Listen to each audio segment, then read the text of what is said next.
ನಮಸ್ತೆ ವೀಕ್ಷಕರೇ, ಜಾತಕ ಫಲ ವಿಶೇಷ ಕಾರ್ಯಕ್ರಮಕ್ಕೆ ಸ್ವಾಗತ. ನಾನು ವಿನುತಾ ಪರಮೇಶ್. ವೀಕ್ಷಕರೇ, ಇವತ್ತು ಗುರುವಾರ. ಈ ದಿನದ ವಿಶೇಷತೆ ಹಾಗೂ 12 ರಾಶಿಗಳ ಜೊತೆಗೆ ನೀವು ಕಳಿಸಿರುವ ಸಂದೇಶಗಳಿಗೆ ಪರಿಹಾರವನ್ನು ತಿಳಿಸಿಕೊಡ್ತಾ ಹೋಗ್ತೇವೆ. ಮೊದಲಿಗೆ ಕಾರ್ಯಕ್ರಮಕ್ಕೆ ಪ್ರಾಜ್ಞರಾದ ಶ್ರೀ ಶ್ರೀಕಂಠ ಶಾಸ್ತ್ರಿಗಳನ್ನು ಸ್ವಾಗತಿಸೋಣ. ಶಾಸ್ತ್ರಿಗಳೇ, ಕಾರ್ಯಕ್ರಮಕ್ಕೆ ಸ್ವಾಗತ. ನಮಸ್ಕಾರಗಳು. ಶಾಸ್ತ್ರಿಗಳೇ, ಇವತ್ತು ಗುರುವಾರ, ರಾಯರ ದಿನ. ಈ ದಿನದ ವಿಶೇಷತೆಯನ್ನು ತಿಳಿಸೋದಾದರೆ? ಶ್ರೀ ಗುರುಭ್ಯೋ ನಮಃ. ಹರಿ ಓಂ. ಮೂರ್ತಿತ್ವೇ ಪರಿಕಲ್ಪಿತ ಶಶಿಭೃತೋ ವರ್ತ್ಮ ಪುನರ್ಜನ್ಮನ ಆತ್ಮೇತ್ಯಾತ್ಮವಿದಾಂ ಕ್ರತುಶ್ಚಯಜತಾಂ ಭರ್ತ ಅಮರಜ್ಯೋತಿಷಾಂ ಲೋಕಾನಾಂ ಪ್ರಳಯೋದ್ಭವ ಸ್ಥಿತಿ ವಿಭುಶ್ಚಾನೇಕಥಾಯ ಶ್ರಿತೌ ವಾಚನ್ನ ಸತತ ತ್ವನೇಕಕಿರಣ ತ್ರೈಲೋಕ್ಯ ದೀಪೋ ರವಿ. ಸಮಸ್ತ ವೀಕ್ಷಕರಿಗೆ ಶುಭೋದಯ, ಶುಭ ಬೆಳಗು.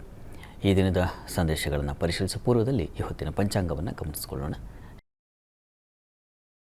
ಶ್ರೀ ಪರಾಭವನ ಸಂವತ್ಸರ ಉತ್ತರಾಯಣ ಗ್ರೀಷ್ಮ ಋತು, ನಿಜಜ್ಯೇಷ್ಠ ಮಾಸ, ಕೃಷ್ಣ ಪಕ್ಷವಾಗಿದೆ. ಈ ದಿವಸ ಗುರುವಾರವಾಗಿರತಕ್ಕಂಥದ್ದು. ದ್ವಿತೀಯ ತಿಥಿ ಉತ್ತರಾಷಾಢ ನಕ್ಷತ್ರ. ಈ ದಿವಸ ತುಂಬ ಚೆನ್ನಾಗಿದೆ, ಉತ್ತಮವಾದ ದಿವಸವಾಗಿದೆ. ಈ ದಿವಸ ಗುರುವಾರ ಶ್ರೇಷ್ಠವಾರ ಮತ್ತು ದ್ವಿತೀಯ ತಿಥಿ, ಅದನ್ನು ಭದ್ರಾ ತಿಥಿ ಅಂತ ಕರೀತಾರೆ. ಹೀಗಾಗಿ ಭದ್ರಾ ಅಂದರೆ ಮಂಗಳ ತಿಥಿ ಅಂತ. ಮತ್ತು ಉತ್ತರಾಷಾಢ ನಕ್ಷತ್ರವು ಬಹಳ ಶ್ರೇಷ್ಠವಾದದ್ದು, ಯೋಗ್ಯ ನಕ್ಷತ್ರ, ಗ್ರಾಹ್ಯ ನಕ್ಷತ್ರ ಅಂತ ಕರೀತಾರೆ ಅದನ್ನು.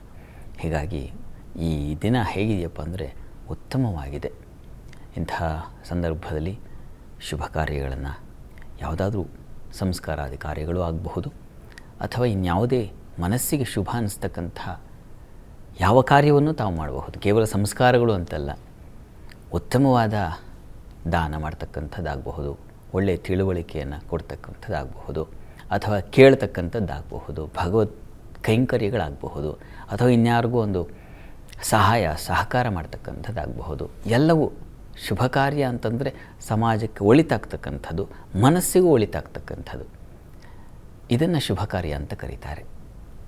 ಹೀಗಾಗಿ ಇಂಥ ಯಾವುದೇ ಕಾರ್ಯಗಳನ್ನು ಈ ದಿವಸ ಮಾಡಿದರೆ ಶ್ರೇಷ್ಠ ಫಲವನ್ನು ಪಡಿತೀರ.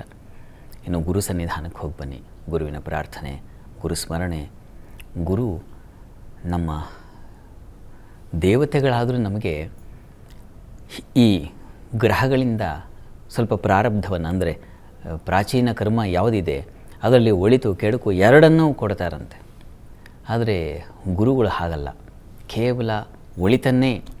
ಯಾರು ಆರ್ತರಾಗಿ ಬರ್ತಾರೋ, ಯಾರು ಭಕ್ತಿಯಿಂದ ದೀನರಾಗಿ ಬರ್ತಾರೆ, ಸಹಜವಾಗಿ ನಾವು ಹಾಗೆ ತಾನೇ ಹೋಗೋದು. ಗುರುಮಂದಿರಕ್ಕೆ ಹೋದರೆ ಯಾವುದೋ ಒಂದು ಸಂಕಲ್ಪ, ಯಾವುದೋ ಒಂದು ಸಮಸ್ಯೆಗಳು ಮನುಷ್ಯನನ್ನು ಕಾಡುತ್ತೆ. ಅದರಿಂದ ಹೊರಗೆ ಬರಬೇಕು. ಅವನು ತುಡಿತಾ ಇರುತ್ತೆ. ಅದರಿಂದ ಹೊರಗೆ ಬರೋದು ಹೇಗಪ್ಪ, ಯಾರು ಇದಕ್ಕೆ ಮಾರ್ಗದರ್ಶಕರು, ಆ ದೃಷ್ಟಿಯಲ್ಲಿ ಗುರು ಸನ್ನಿಧಾನಕ್ಕೆ ಹೋಗ್ತಕ್ಕಂಥದ್ದು. ಹೀಗಾಗಿ ಗುರುವಿಗೆ ಬೇರೆ ದಾರಿ ಇಲ್ಲ. ಇವನಿಗೆ ಕೆಡುಕಾಗಲಿ ಕೆಟ್ಟದ್ದಾಗಲಿ ಈ ಥರದ ಆಲೋಚನೆಗಳೇ ಇಲ್ಲ. ಅದಕ್ಕೆ ಹೇಳ್ತಾರೆ ಸದ್ಯ ಸಾಧು ಸಮಾಗಮ ಅಂತ. ಆ ಪುಣ್ಯಫಲ ಅಂತಕ್ಕಂಥದ್ದು ಸಾಧು ಸಂಗಮರು ಅಥವಾ ಇಂಥ ಸದ್ಗುರುಗಳ ದರ್ಶನವಾಗಿಬಿಟ್ರೆ ಬಹಳ ಬೇಗ ಶೀಘ್ರದಲ್ಲಿ ಫಲ ಸಿಗುತ್ತೆ ಅಂತ. ಹೀಗಾಗಿ ಅಂಥ ಗುರುವಿನ ಸನ್ನಿಧಾನಕ್ಕೆ ಹೋದರೆ ಗುರುವು ಪಾಪ ಅಂದರೆ ದುಃಖವನ್ನು ಕೊಡದೆ ಕೇವಲ ಸಂತೋಷವನ್ನು, ಸಮಾಧಾನವನ್ನು, ಯಾವುದು ಒಳಿತೋ ಆ ಅನುಗ್ರಹವನ್ನು ಮಾಡ್ತಾರೆ ಅಂತ.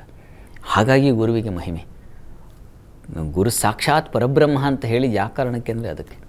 ಹೀಗಾಗಿ ಗುರು ಸನ್ನಿಧಾನಕ್ಕೂ ಹೋಗಿ ಬನ್ನಿ. ಗುರು ಸ್ಮರಣೆ, ಗುರುವಿನ ಸೇವೆ, ಇದನ್ನು ಮಾಡೋದ್ರಿಂದ ಗುರುಕೃಪೆ ಉಂಟಾಗುತ್ತೆ. ಒಳ್ಳೆಯದಾಗಲಿ. ಸರಿ ಶಾಸ್ತ್ರಿಗಳೇ, ಇವತ್ತು ಶುಭ ದಿನ. ಶುಭ ಫಲಕ್ಕಾಗಿ ಗುರುವಿನ ಸನ್ನಿಧಾನಕ್ಕೆ ಹೋಗಿ ಅಂತ ತಿಳಿಸ್ಕೊಟ್ರಿ. ಈಗ ಸಂದೇಶಗಳ ಕಡೆ ಗಮನ ಹರಿಸೋಣ. ವೀಕ್ಷಕರೇ, ಮೊದಲ ಸಂದೇಶ ನಿವೇದಿತಾ ವಿಜಯನಗರದಿಂದ. ಇವರು ಹುಟ್ಟಿದ ದಿನಾಂಕ 26/6/1999, ಹುಟ್ಟಿದ ಸಮಯ 11:30 AM. ಇವರ ಪ್ರಶ್ನೆ ವಿವಾಹ ಹಾಗೂ ಉದ್ಯೋಗದ ಬಗ್ಗೆ ತಿಳಿಸಿ ಅಂತ. ನಿವೇದಿತಾ ಅವರ ಪ್ರಶ್ನೆ ಒಂದು ಉದ್ಯೋಗ ಮತ್ತು ವಿವಾಹಕ್ಕೆ ಸಂಬಂಧಿಸಿದಲ್ವ. ನೋಡೋಣ. ನೋಡಿ ತಮ್ಮ, ಈ ಜಾತಕವನ್ನು ಪರಿಶೀಲಿಸಿದ್ರೆ ಇದು ಸಿಂಹ ಲಗ್ನವಾಗಿದೆ.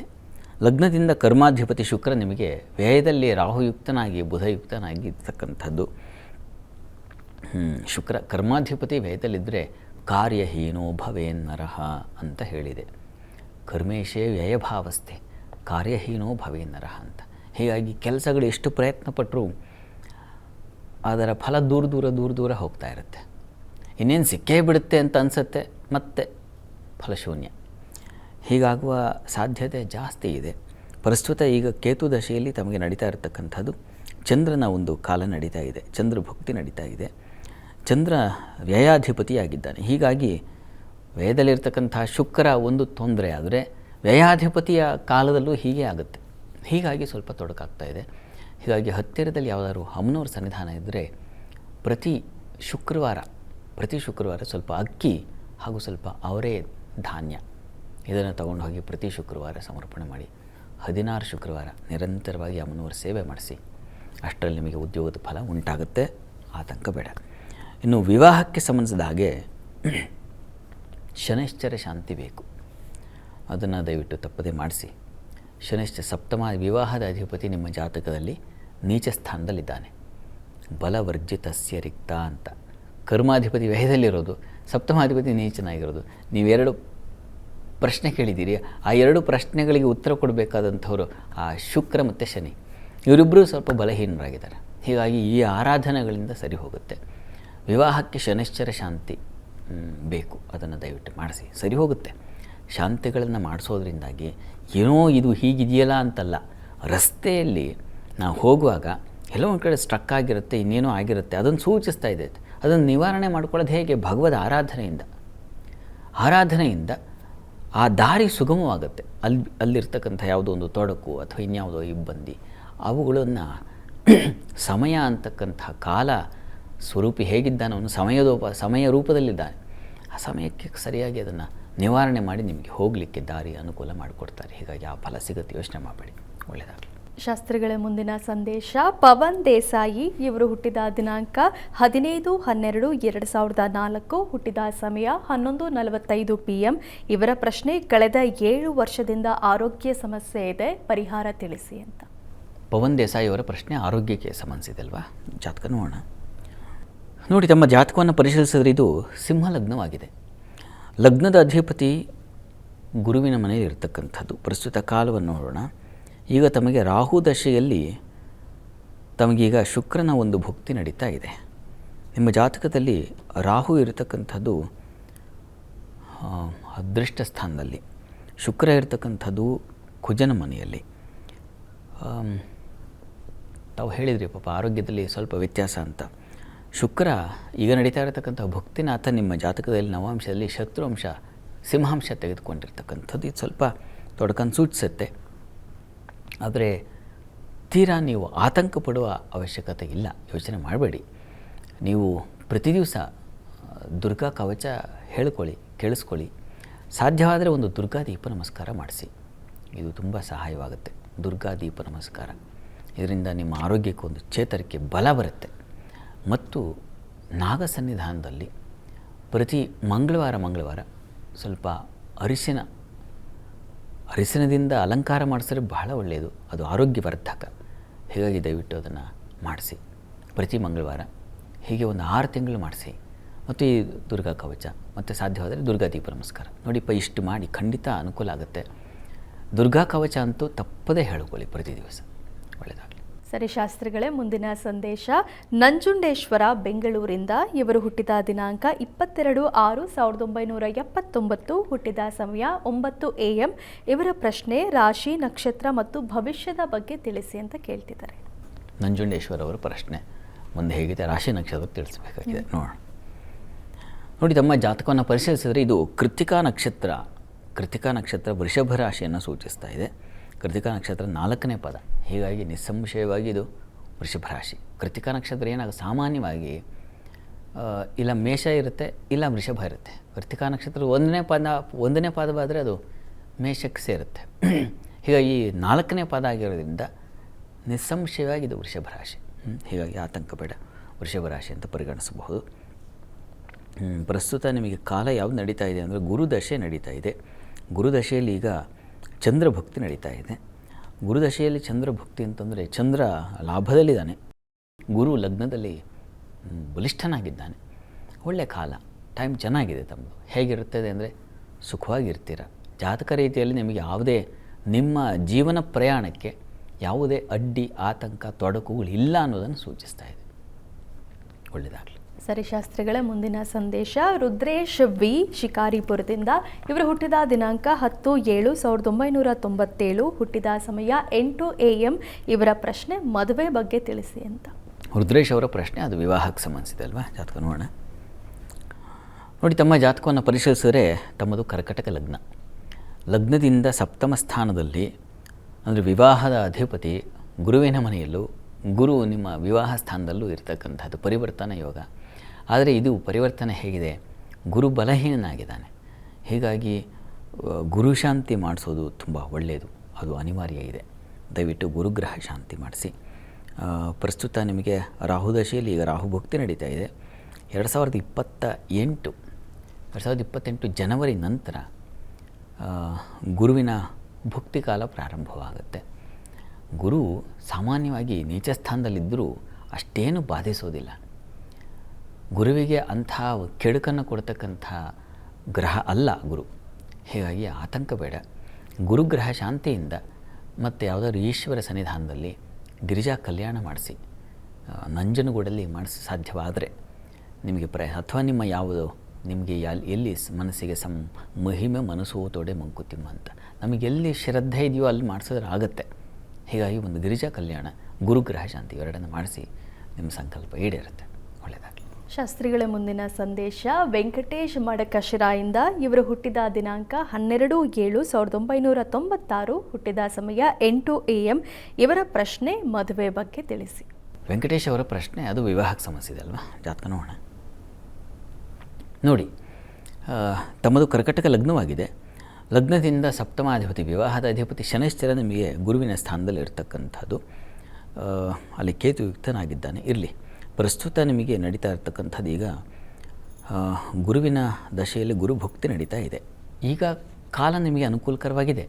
ಹೀಗಾಗಿ ಭಾಗ್ಯಾಧಿಪತಿ ಕಾಲದಲ್ಲಿ ನಮಗೆ ಅದೃಷ್ಟವಶಾತ್ ಸಂತೋಷ, ಸಮಾಧಾನ, ಮನಸ್ಸಿನ ಯಾವುದೋ ಸಂಕಲ್ಪ ಇವುಗಳೆಲ್ಲ ಈಡೇರುತ್ತೆ.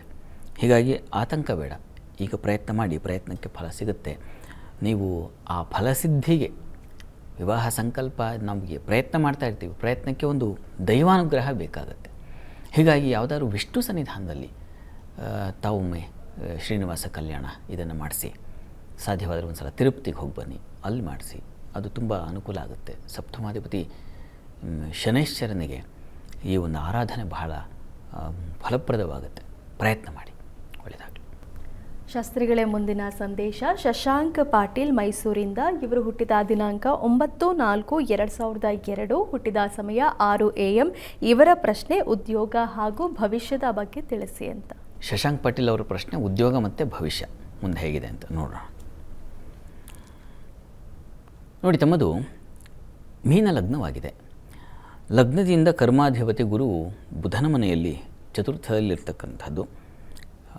ಕರ್ಮಸ್ಥಾನಕ್ಕೆ ಗುರುವಿನ ದೃಷ್ಟಿ ಇದೆ. ಇದು ತುಂಬ ಒಳ್ಳೆಯದೆ, ಆತಂಕ ಬೇಡ. ಪ್ರಸ್ತುತ ನಿಮಗೆ ನಡೀತಾ ಇರತಕ್ಕಂಥದ್ದು ಈಗ ಗುರುದಶೆಯಲ್ಲಿ ರಾಹುಭಕ್ತಿ ಆಗಸ್ಟ್ವರೆಗೆ ನಡೀತಾ ಇದೆ. ಆಗಸ್ಟ್ ನಂತರ ಶನೈಶ್ಚರ ಪ್ರಾರಂಭವಾಗುತ್ತೆ. ಅಲ್ಲಿಂದ ನಿಮಗೆ ಸ್ವಲ್ಪ ಚೇತರಿಕೆ ಉಂಟಾಗುತ್ತೆ. ಅವನು ತೃತೀಯದಲ್ಲಿದ್ದಾನೆ. ಶಶಾಂಕ ಲಗ್ನೋಪಗತೈ ಶುಭಗ್ರಹೈ ಜಾಯಾರ್ಥ ಸುಖಾಸ್ಪದ ಸ್ಥಿತೈ ತೃತೀಯ ಲಾಭಕ್ಷಗತೈ ಪಾಪಕೈ ಸುಖೀತು ಗರ್ಭೋ ರವಿಣ ನಿರೀಕ್ಷಿತ ಅಂತ ಒಂದು ಆಧಾರ ಇದೆ. ಶುಭಗ್ರಹಗಳು ಎಲ್ಲಿರಬೇಕು, ಪಾಪಗ್ರಹಗಳು ಎಲ್ಲಿರಬೇಕು, ಅಲ್ಲಿದ್ದಾಗ ಯಾವ ರೀತಿಯ ಫಲ ಬರುತ್ತೆ, ಈ ಥರದ್ದು. ಇದಕ್ಕೆ ತೃತೀಯ ಆ 3ನೇ ಮನೆಯಲ್ಲಿ ಶನೈಶ್ಚರ ಇದ್ದರೆ ಬಹಳ ಒಳ್ಳೆಯದು ಅಂತ ಇದೆ. ಹೀಗಾಗಿ ಅಲ್ಲಿರ್ತಕ್ಕಂಥ ಶನೈಶ್ಚರ ಅನುಕೂಲ ಮಾಡಿಕೊಡ್ತಾನೆ ತಮಗೆ. ಹೀಗಾಗಿ ಆಗಸ್ಟ್ ನಂತರ ಅನುಕೂಲ ಆಗುತ್ತೆ, ಯೋಚನೆ ಮಾಡಬೇಡಿ, ಒಳ್ಳೆಯದಾಗಲಿ. ಶಾಸ್ತ್ರಿಗಳೇ 12 ರಾಶಿಗಳ ಬಗ್ಗೆ ತಿಳಿಸೋದಾದರೆ? 12 ರಾಶಿಗಳ ಫಲಾಫಲ ತಿಳಿಯುವ ಮುನ್ನ ಈ ಹೊತ್ತಿನ ಗ್ರಹಸ್ಥಿತಿಯನ್ನು ಗಮನಿಸ್ಕೊಳ್ಳೋದಾದರೆ, ವೃಷಭ ರಾಶಿಯಲ್ಲಿ ಕುಜ ಇರತಕ್ಕಂಥದ್ದು ತೃತೀಯದಲ್ಲಿ, ಅಂದರೆ ಮಿಥುನದಲ್ಲಿ ರವಿಯನ್ನು ಕಾಣ್ತಾ ಇದ್ದೀವಿ. ಇನ್ನು ಅಲ್ಲಿ ಬುಧ, ಗುರು ಮತ್ತು ಶುಕ್ರರನ್ನು ಕಾಣ್ತಾ ಇದ್ವಿ ಕರ್ಕಟಕ ರಾಶಿಯಲ್ಲಿ. ಇನ್ನು ಕೇತುವಿನ ಜೊತೆಗೆ ಮಾಂದಿ ಉದಯಾಗಿದೆ, ಅದು ಸಿಂಹ ರಾಶಿಯಲ್ಲಿ. ಚಂದ್ರ ಇರ್ತಕ್ಕಂಥದ್ದು ಮಕರ ರಾಶಿಯಲ್ಲಿ. ಇನ್ನು ರಾಹು ಮತ್ತು ಶನೈಶ್ಚರರು ಕುಂಭ ಮೀನಗಳಲ್ಲಿದ್ದಾರೆ. ಹೀಗಿರುವಾಗ 12 ರಾಶಿಗಳ ಫಲಾಫಲ ತಿಳಿತಾ ಹೋಗೋಣ. ಮೊದಲಿಗೆ ಮೇಷರಾಶಿ. ಮೇಷರಾಶಿಯವರಿಗೆ ವೃತ್ತಿಯಲ್ಲಿ ಒಂದು ರೀತಿಯ ಬಲ, ವೃತ್ತಿಯಲ್ಲಿ ಅನುಕೂಲ, ಸಹಕಾರಗಳು ಇದೆಲ್ಲ ಕಾಣಬಹುದು ಈ ದಿವಸ. ಸ್ತ್ರೀಯರಿಗಂತೂ ತುಂಬ ಸಹಕಾರ ಇದೆ ಈ ದಿವಸ. ಮತ್ತು ಈ ದಿವಸ ನಿಮಗೆ ತಾಯಿ ಬಂಧುಗಳಲ್ಲಿ ಹೆಚ್ಚಿನ ಆತ್ಮೀಯತೆ, ಸ್ನೇಹಿತರ ಜೊತೆಗೆ ಒಂದು ವಿಹಾರ, ಪ್ರಯಾಣ, ಒಂದು ಮನಸ್ಸಿಗೆ ಸಮಾಧಾನ, ಶಾಪಿಂಗೋ ಇನ್ನೇನೋ, ಅಂತೂ ಒಂದು ರೀತಿಯಲ್ಲಿ ಮನಸ್ಸು ಮುದವಾಗಿರುತ್ತೆ. ಆತಂಕ ಬೇಡ ಈ ದಿವಸ. ಇನ್ನು ಪಂಚಮದಲ್ಲಿ ಮಾಂದಿ ಉದಯ ಆದರೆ ಸ್ವಲ್ಪ ಈ ಗೊಂದಲದ ವಾತಾವರಣ ಉಂಟಾಗುತ್ತೆ, ಉದರ ಬಾಧೆ ಸೂಚಿಸುತ್ತೆ. ಹೀಗಾಗಿ ಸ್ವಲ್ಪ ಹುಷಾರು, ಆರೋಗ್ಯದ ಕಡೆ ಗಮನ ತೆಗೆದುಕೊಳ್ಳಿ. ಆದಿತ್ಯ ಹೃದಯವನ್ನು ಹೇಳ್ಕೊಳ್ಳಿ, ಹೆಚ್ಚಿನ ಅನುಕೂಲ ಉಂಟಾಗುತ್ತೆ. ಅಥವಾ ಗಣಪತಿ ಸನ್ನಿಧಾನಕ್ಕೆ ಹೋಗಿ ಬನ್ನಿ. ಇನ್ನು ವೃಷಭ ರಾಶಿಯವರಿಗೆ ದಿವಸ ವೃತ್ತಿಯಲ್ಲಿ ತುಂಬ ಚೆನ್ನಾಗಿದೆ. ಹೆಚ್ಚಿನ ಅನುಕೂಲ ಶುಭ ಫಲವನ್ನು ಕಾಣ್ತೀರಾ ಈ ದಿವಸ ನಿಮಗೆ ಧರ್ಮ ಕಾರ್ಯಗಳು, ದೇವತಾ ಕಾರ್ಯಗಳು ಇವುಗಳಲ್ಲಿ ಆಸಕ್ತಿ ಹೆಚ್ಚಾಗಿರುತ್ತೆ. ದೇವರ ಪೂಜೆ ಅಥವಾ ಇನ್ಯಾವುದೋ ಒಂದು ಶುಭ ಸಮಾರಂಭ, ಹೀಗೆ ಒಂದು ಸಂತೋಷದ ವಾತಾವರಣ, ಆತ್ಮೀಯರ ಜೊತೆಗೂಡ್ತಕ್ಕಂಥದ್ದು, ಒಟ್ಟಾಗ್ತಕ್ಕಂಥದ್ದು ಈ ರೀತಿಯಲ್ಲಿದೆ. ಇನ್ನು ಈ ದಿವಸ ನಿಮಗೆ ಪ್ರಯಾಣದಲ್ಲಿ ಸ್ವಲ್ಪ ತೊಂದರೆ ಸೂಚಿಸ್ತಾ ಇದೆ. ಹುಷಾರಾಗಿ ಓಡಾಡಿ. ಪ್ರಾರ್ಥನೆಗೆ ಗ್ರಾಮ ದೇವತಾ ದರ್ಶನ ಮಾಡಿ. ಇನ್ನು ಮಿಥುನ ರಾಶಿಯವರಿಗೆ ಈ ದಿವಸ ನಿಮಗೆ ಕೆಲಸದಲ್ಲಿ ನಿಮಗೂ ಕೂಡ ತುಂಬ ಚೆನ್ನಾಗಿದೆ. ಹೆಚ್ಚಿನ ಬಲ. ಈ ಶಿಕ್ಷಣ ಕ್ಷೇತ್ರಗಳಲ್ಲಿ ಕೆಲಸ ಮಾಡೋರಿಗೆ, ಬ್ಯಾಂಕ್ಗಳಲ್ಲಿ ಕೆಲಸ ಮಾಡೋರಿಗೆ ತುಂಬ ಚೆನ್ನಾಗಿದೆ. ಮತ್ತು ಈ ದಿವಸ ನೀವು ಸ್ವಲ್ಪ ಗಂಟಲು ಬಾಧೆ, ಕಿವಿ ಸಮಸ್ಯೆಗಳಾಗಬಹುದು, ಸ್ವಲ್ಪ ಹುಷಾರು. ಉಳಿದ ಹಾಗೆ ಈ ದಿವಸ ಸ್ವಲ್ಪ ಧನ ನಷ್ಟ ಸೂಚಿಸ್ತಾ ಇದೆ. ಹೀಗಾಗಿ ಹಣಕಾಸಿನ ಪರಿಸ್ಥಿತಿ ಸ್ವಲ್ಪ ಬಿಗಡಾಯಿಸುತ್ತೆ ಈ ದಿವಸ. ಮಹಾಲಕ್ಷ್ಮಿ ಪ್ರಾರ್ಥನೆ ಮಾಡಿಕೊಳ್ಳಿ. ಇನ್ನು ಕರ್ಕಟಕ ರಾಶಿಯವರಿಗೆ ವೃತ್ತಿಯಲ್ಲಿ ತುಂಬ ಚೆನ್ನಾಗಿದೆ. ಹೆಚ್ಚಿನ ಅನುಕೂಲ ಕಾಣ್ತೀರ, ಲಾಭವನ್ನು ಕಾಣ್ತೀರ. ಮುಖ್ಯವಾಗಿ ಸಮಾಧಾನ, ಸಲಹೆಯ ಲಾಭ, ಹೀಗೆ ಹಲವು ರೀತಿಯಲ್ಲಿ ಅನುಕೂಲ ಇದೆ. ಸಂಗಾತಿಯಲ್ಲಿ ಪ್ರೀತಿ, ವಿಶ್ವಾಸ, ಅನ್ಯೋನ್ಯತೆ, ಸಾಮರಸ್ಯ ಇದು ತುಂಬ ಚೆನ್ನಾಗಿದೆ ಈ ದಿವಸ. ಸ್ವಲ್ಪ ಒರಟುತನ ಇದೆ ನಿಮಗೆ. ಆಹಾರ ವ್ಯತ್ಯಾಸ ಮಾಡಿಕೊಳ್ಳೋ ಲಕ್ಷಣ ಸೂಚಿಸ್ತಾ ಇದೆ. ಹೀಗಾಗಿ ಸ್ವಲ್ಪ ಶಾಂತವಾಗಿರಿ. ಗಣಪತಿ ಸನ್ನಿಧಾನಕ್ಕೆ ಹೋಗಿ ಬನ್ನಿ. ಗಣಪತಿಗೆ ನೈವೇದ್ಯ, ಆತನಿಗೆ ತುಂಬ ಇಷ್ಟ ಲಡ್ಡು ಅಥವಾ ಮೋದಕ ನೈವೇದ್ಯ ಮಾಡಿಸ್ತಕ್ಕಂಥ ಅದನ್ನು ನೀವು ಪ್ರಸಾದ ತಗೊಳ್ಳಿ, ನೈವೇದ್ಯ ಮಾಡಿಸಿ, ತುಂಬ ಅನುಕೂಲ ಆಗುತ್ತೆ. ಇನ್ನು ಸಿಂಹರಾಶಿಯವರಿಗೆ ವೃತ್ತಿಯಲ್ಲಿ ತುಂಬ ಚೆನ್ನಾಗಿದೆ. ಅನುಕೂಲದ ವಾತಾವರಣ ಸೂಚಿಸ್ತಾ ಇದೆ. ಸ್ವಲ್ಪ ಪ್ರೆಷರ್ ಇದೆ, ಇಲ್ಲ ಅಂತಲ್ಲ, ಕೆಲಸದ ಒತ್ತಡ ಇದೆ. ಮತ್ತು ಈ ದಿವಸ ನಿಮಗೆ ಚಂದ್ರ ಷಷ್ಠದಲ್ಲಿದ್ದು ಸ್ವಲ್ಪ ಆರೋಗ್ಯದಲ್ಲಿ ಏರುಪೇರಾಗುತ್ತೆ, ಸ್ವಲ್ಪ ಹುಷಾರು. ಮತ್ತು ಜನ್ಮದಲ್ಲೂ ಮಂದಿ ಇದ್ದರೆ ಸ್ವಲ್ಪ ಕಣ್ಣಿನ ಬಾಧೆಗಳು ಉಂಟಾಗ್ತಕ್ಕಂಥದ್ದು, ಶಿರೋಬಾಧೆ ಇದನ್ನು ಸೂಚಿಸ್ತಾ ಇದೆ. ಹೀಗಾಗಿ ಗಮನ ಇರಲಿ. ನೀವು ಕೂಡ ಗಣಪತಿ ಸನ್ನಿಧಾನ, ಗಣಪತಿಗೆ ಅಭಿಷೇಕವನ್ನು ಮಾಡಿಸಿ, ಅನುಕೂಲ ಆಗುತ್ತೆ. ಇನ್ನು ಕನ್ಯಾ ರಾಶಿಯವರಿಗೆ ವೃತ್ತಿಯಲ್ಲಿ ತುಂಬ ಚೆನ್ನಾಗಿದೆ. ಹೆಚ್ಚಿನ ಅನುಕೂಲ, ಸಹಕಾರಗಳನ್ನು ಕಾಣ್ತೀರ ಈ ದಿವಸ. ಲಾಭ, ಪುಷ್ಪ ವ್ಯಾಪಾರಿಗಳಿಗೆ ಹೆಚ್ಚಿನ ಲಾಭ, ಮತ್ತು ಸಿಹಿ ಪದಾರ್ಥ ವ್ಯಾಪಾರಿಗಳಿಗೆ ಹೆಚ್ಚಿನ ಲಾಭ, ಈ ರೀತಿಯಲ್ಲಿ ಗ್ರಂಥಿಗೆ ಅಂಗಡಿ, ದೇವಸ್ಥಾನ, ಪೂಜೆ ಸಾಮಗ್ರಿ ಇಂಥ ಕ್ಷೇತ್ರಗಳಲ್ಲಿ ಕೆಲಸ ಮಾಡೋರಿಗೆ ಲಾಭದಾಯಕವಾಗಿದೆ ಈ ದಿವಸ. ಮತ್ತು ಈ ದಿವಸ ಚಂದ್ರ ಚೆನ್ನಾಗಿರೋದ್ರಿಂದ ಮನಸ್ಸಿಗೂ ಒಂದು ಮುದ, ಹಿತ, ಸಮಾಧಾನ ಚಿತ್ತ ಇದೆಲ್ಲ ತುಂಬ ಚೆನ್ನಾಗಿದೆ. ಮಕ್ಕಳಿಂದ ಸ್ವಲ್ಪ ಸಮಾಧಾನ, ಹೀಗೆ ಹಲವು ಬಗೆಗಳಲ್ಲಿ ಅನುಕೂಲ ಚೆನ್ನಾಗಿದೆ. ಕೃಷ್ಣ ಪ್ರಾರ್ಥನೆ ಮಾಡಿ. ಇನ್ನು ತುಲಾರಾಶಿಯವರಿಗೆ ಕೆಲಸದಲ್ಲಿ ತುಂಬ ಚೆನ್ನಾಗಿದೆ. ವೃತ್ತಿಯಲ್ಲಿ ವಿಶೇಷವಾದ ಅನುಕೂಲ, ಸಹಕಾರಗಳು, ಹೀಗೆ ಅನುಕೂಲದ ವಾತಾವರಣ ಚೆನ್ನಾಗಿದೆ. ಕೃಷಿಕರಿಗೆ ತುಂಬ ಚೆನ್ನಾಗಿದೆ.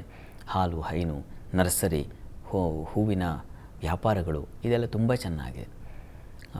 ಮತ್ತು ಈ ದಿವಸ ತಾಯಿ ಸೌಖ್ಯತೆ, ತಾಯಿ ಮಕ್ಕಳಲ್ಲಿ ತುಂಬ ಆತ್ಮೀಯವಾದ ಬಾಂಧವ್ಯ, ಬಂಧುಗಳಲ್ಲಿ ಪ್ರೀತಿ ವಿಶ್ವಾಸ, ಹೀಗೆ ಸಂಗಾತಿಯಲ್ಲೂ ಅನುಕೂಲ, ಸಾಮರಸ್ಯ ಚೆನ್ನಾಗಿದೆ ಈ ದಿವಸ. ಪ್ರಾರ್ಥನೆಗೆ ದಿವಸ ಇಷ್ಟ ದೇವತಾ ಆರಾಧನೆ ಮಾಡಿ.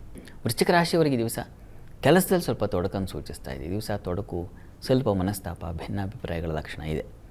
ಹೀಗಾಗಿ ಸ್ವಲ್ಪ ಹುಷಾರಾಗಿರಿ. ಈ ದಿವಸ ನಿಮಗೆ ಸೇವಕರು, ಸಹಾಯಕರಿಂದ ಹೆಚ್ಚಿನ ಒಂದು ಸಹಾಯ ಸಿಗೋದಿಲ್ಲ. ಪರದಾಡಬೇಕಾದ ಒಬ್ಬರೇ ಎಲ್ಲ ಕೆಲಸ ಮಾಡಬೇಕಾದ ಪರಿಸ್ಥಿತಿ ಬರ್ತದೆ. ಹೀಗಾಗಿ ದಿವಸ ಸ್ವಲ್ಪ ಕಹಿಯಾಗಿರುತ್ತೆ. ಏನೆಂದರೆ ಭಾಗ್ಯದಲ್ಲಿ ಗುರಿ ಇರೋದು ಒಂದು ಒಳ್ಳೆಯ ಪ್ಲಸ್ ಪಾಯಿಂಟು. ಹೀಗಾಗಿ ದೇವರ ಪೂಜೆ, ಪ್ರಾರ್ಥನೆ, ಗುರು ಸನ್ನಿಧಾನಕ್ಕೆ ಹೋಗಿ ಬನ್ನಿ, ಎಲ್ಲ ತೊಡಕು ನಿವಾರಣೆ ಆಗುತ್ತೆ. ಧನುರಾಶಿಯವರಿಗೆ ವೃತ್ತಿಯಲ್ಲಿ ಸ್ವಲ್ಪ ಸಂದಿಗ್ಧ ವಾತಾವರಣ ಸೂಚಿಸ್ತಾ ಇದೆ. ಕರ್ಮಾಧಿಪತಿ ಬುಧ ಅಷ್ಟಮದಲ್ಲಿದ್ದಾನೆ. ಹೀಗಾಗಿ ಕೆಲಸದ ನಿಮಿತ್ತವಾಗಿ ನಿಮಗೆ ಸ್ವಲ್ಪ ಆರೋಗ್ಯ, ಟೆನ್ಷನ್ಗೆ ಆರೋಗ್ಯ ಹಾಳಾಗ್ತಕ್ಕಂಥ ಸಾಧ್ಯತೆ. ಏನಪ್ಪ ಕೆಲಸ ಇಷ್ಟಿದೆಯಲ್ಲ, ಹೀಗಿದೆಯಲ್ಲ, ಅಥವಾ ಅಭದ್ರತೆ ಇದನ್ನು ಸೂಚಿಸ್ತಾ ಇದೆ. ಹುಷಾರು. ಮತ್ತು ಈ ದಿವಸ ನಿಮಗೆ ಚಂದ್ರ ದ್ವಿತೀಯದಲ್ಲಿರೋದು, ಕುಟುಂಬದಲ್ಲಿ ಬಲ ಇದೆ, ಕುಟುಂಬದವ್ರ ಸಹಕಾರ ಇದೆ ಅಂತಕ್ಕಂಥ ಒಂದು ಬಲ ಕಾಣ್ತಾ ಇದೆ. ಸ್ತ್ರೀಯರಿಗೆ ಹೆಚ್ಚಿನ ಅನುಕೂಲ ಸೂಚಿಸ್ತಾ ಇದೆ. ಹೆಚ್ಚಿನ ಆದಾಯ, ಅನುಕೂಲ. ಈ ಹಾಲು, ಹೈನು ವ್ಯಾಪಾರಿಗಳಿಗೆ, ಚಿಲ್ಲರೆ ಅಂಗಡಿ ವ್ಯಾಪಾರಿಗಳಿಗೆ, ಪಾನು ಇಂತಹ ಕ್ಷೇತ್ರಗಳಲ್ಲೆಲ್ಲ ಇರೋರಿಗೆ ತುಂಬ ಚೆನ್ನಾಗಿದೆ. ಮತ್ತು ಈ ದಿವಸ ನಿಮಗೆ ತಂದೆ ಮಕ್ಕಳಲ್ಲಿ ಸ್ವಲ್ಪ ಮನಸ್ತಾಪ ಸೂಚಿಸ್ತಾ ಇದೆ ಈ ದಿವಸ. ನರಸಿಂಹ ಪ್ರಾರ್ಥನೆ ಮಾಡಿ. ಇನ್ನು ಮಕರ ರಾಶಿಯವರಿಗೆ ದಿವಸ ಬಲ ಏನಪ್ಪ ಅಂದರೆ ಸಂಗಾತಿಯ ಸಪೋರ್ಟ್, ಹೆಚ್ಚಿನ ಅನುಕೂಲ, ಅವರಿಂದ ಒಳ್ಳೆಯ ಮಾರ್ಗದರ್ಶನ ಸಿಗ್ತಕ್ಕಂಥದ್ದು ಈ ರೀತಿಯಲ್ಲಿ ಚೆನ್ನಾಗಿದೆ. ವೃತ್ತಿಯಲ್ಲಿ ತುಂಬ ಚೆನ್ನಾಗಿದೆ, ಹೆಚ್ಚಿನ ಅನುಕೂಲ ಕಾಣ್ತೀರ ಈ ದಿವಸ. ಅದರಲ್ಲೂ ವಸ್ತ್ರ, ಆಭರಣ, ಅಲಂಕಾರ ಇಂಥ ಕ್ಷೇತ್ರಗಳಲ್ಲಿ ಕೆಲಸ ಮಾಡೋರಿಗೆ ತುಂಬ ಚೆನ್ನಾಗಿದೆ. ಡಿಸೈನಿಂಗ್ ಕ್ಷೇತ್ರಗಳಲ್ಲಿ ಇರ್ತಕ್ಕಂಥವ್ರಿಗೆ ಸ್ವಲ್ಪ ವಸ್ತು ನಷ್ಟತೆ ಸೂಚಿಸ್ತಾ ಇದೆ. ಹೀಗಾಗಿ ಅಥವಾ ಇನ್ನೇನೋ ಕಳೆದು ಹೋಗ್ತಕ್ಕಂಥದ್ದು, ಇನ್ಯಾವುದೋ ಆಪತ್ತು, ಭಯ ಇದನ್ನು ಸೂಚಿಸ್ತಾ ಇದೆ. ಕಾರ್ತವೀರ್ಯಾರ್ಜುನ ಸ್ಮರಣೆ, ಗುರುಸ್ಮರಣೆ ಎರಡು ಮಾಡಿ. ಇನ್ನು ಕುಂಭರಾಶಿಯವರಿಗೆ ದಿವಸ ಈ ದಿವಸ ನಿಮಗೆ ವೃತ್ತಿಯಲ್ಲಿ ಅನುಕೂಲದ ವಾತಾವರಣ ಇದೆ. ನಿಮಗೆ ಈ ದಿವಸ ದಾಂಪತ್ಯದಲ್ಲಿ ಮನಸ್ತಾಪಗಳು, ಭಿನ್ನಾಭಿಪ್ರಾಯ ಇದೆ. ದೂರ ಪ್ರಯಾಣ ಇದ್ದರೆ ಅದಕ್ಕೆ ಸ್ವಲ್ಪ ತೊಂದರೆ ಸೂಚಿಸ್ತಾ ಇದೆ. ಈ ಸರ್ಕಾರಿ ವಲಯದಲ್ಲಿರ್ತಕ್ಕಂಥವ್ರಿಗೆ ಸ್ವಲ್ಪ ಕಿರಿಕಿರಿ ವಾತಾವರಣ ಸೂಚಿಸ್ತಾ ಇದೆ. ತಪ್ಪದೆ ಗಣಪತಿಯ ಸನ್ನಿಧಾನಕ್ಕೆ ಹೋಗಿ ಬನ್ನಿ. ಈ ದಿವಸ ಹೆಚ್ಚಿನ ಅನುಕೂಲ ಆಗುತ್ತೆ. ಸ್ತ್ರೀಯರಿಗೆ ಸ್ವಲ್ಪ ವ್ಯಯ, ನಷ್ಟ, ಓಡಾಟ ಸ್ವಲ್ಪ ಈ ದಿವಸ ಡಲ್ ಇರುತ್ತೆ. ಹೀಗಾಗಿ ಪ್ರಾರ್ಥನೆ ಮಾಡಿ ಅನುಕೂಲ ಆಗುತ್ತೆ. ಇನ್ನು ಮೀನರಾಶಿಯವರಿಗೆ ಈ ದಿವಸ ವೃತ್ತಿಯಲ್ಲಿ ತುಂಬ ಚೆನ್ನಾಗಿದೆ, ಲಾಭದಾಯಕವಾಗಿದೆ. ಹಾಲು, ಹೈನು ಮತ್ತು ಕೃಷಿ ಇಂಥ ಕ್ಷೇತ್ರದಲ್ಲಿ ಗಾರ್ಡನಿಂಗ್ ಇತ್ಯಾದಿ ಮಾಡ್ತಾ ಇರ್ತಾರಲ್ಲ, ಅಂಥವರಿಗೆಲ್ಲ ತುಂಬ ಆಹ್ಲಾದದಾಯಕವಾಗಿ ಹೊಸ ಹೊಸ ಆಲೋಚನೆ ಹೀಗೆ ತುಂಬ ಚೆನ್ನಾಗಿದೆ. ಮತ್ತು ಈ ದಿವಸ ಸ್ನೇಹಿತರು, ಬಂಧುಗಳ ಸಹಾಯ ಇತ್ಯಾದಿ ಚೆನ್ನಾಗಿದೆ. ಸ್ವಲ್ಪ ಸಾಲಬಾಧೆ ಸೂಚಿಸ್ತಾ ಇದೆ. ಆರೋಗ್ಯದಲ್ಲೂ ಸ್ವಲ್ಪ ಏರುಪೇರು ಸೂಚಿಸ್ತಾ ಇದೆ, ಹುಷಾರು. ಈ ದಿವಸ ತಪ್ಪದೆ ಶಿವನಿಗೆ ಅಭಿಷೇಕವನ್ನು ಮಾಡಿಸಿ. ಈ ದಿವಸ 12 ರಾಶಿಗಳವರು, ರಾಶಿ ಗೊತ್ತಿಲ್ಲ ಅಂತಕ್ಕಂಥವ್ರು ಹೇಳಬಹುದಾದ ಮಂತ್ರ ಗಮನಿಸಿ. ಓಂ ಧ್ಯಾನ ನಿಷ್ಠಾಯ ನಮಃ ಈ ಮಂತ್ರ ಹೇಳ್ಕೊಳ್ಳಿ, ಅನುಕೂಲ ಆಗುತ್ತೆ. ಶಾಸ್ತ್ರಿಗಳೇ, ಈ ದಿನದ ವಿಶೇಷತೆ ಹಾಗೂ 12 ರಾಶಿಗಳ ಜೊತೆಗೆ ವೀಕ್ಷಕರ ಸಂದೇಶಗಳಿಗೆ ಪರಿಹಾರವನ್ನು ತಿಳಿಸ್ಕೊಟ್ರಿ. ಧನ್ಯವಾದ. ಸರ್ವೇ ಜನಾಃ ಸುಖಿನೋ ಭವಂತು, ಸಮಸ್ತ ಸನ್ಮಂಗಳಾನಿ ಭವಂತು. ಎಲ್ಲರಿಗೂ ಶುಭವಾಗಲಿ. ವೀಕ್ಷಕರೇ, ಇದಾಗಿತ್ತು ಇವತ್ತಿನ ಜಾತಕ ಫಲ ವಿಶೇಷ. ನೇರ ದಿಟ್ಟ ನಿರಂತರ ಸುದ್ದಿಗಾಗಿ ನೋಡ್ತಾ ಇರಿ ಏಷ್ಯಾನೆಟ್ ಸುವರ್ಣ ನ್ಯೂಸ್. ನಮಸ್ಕಾರ.